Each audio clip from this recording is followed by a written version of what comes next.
to God now, and I don't know how many of you are going to remember this, 1984 Super Bowl. Apple Computer ran what may be, and you can't find this ad on the internet, I'm told. You can't. I'm sure somebody's got it, and if we can find a link to it, we will. Maybe one of the, well, if not the best, one of the most impactful Super Bowl ads ever, called 1984.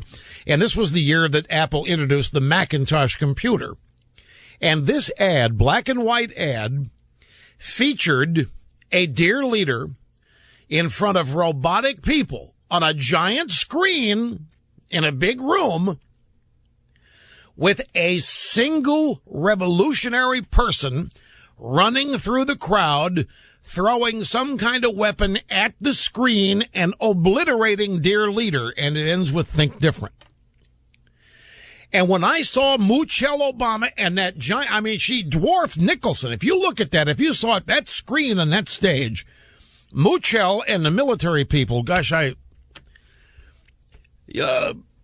they weren't even referenced, those military people. I don't know what that was. Was it a cocktail party? Was it, I think they were props.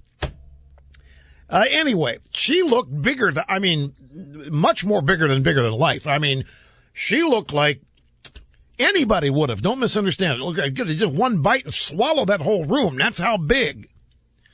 And the optics, of course, are what matters.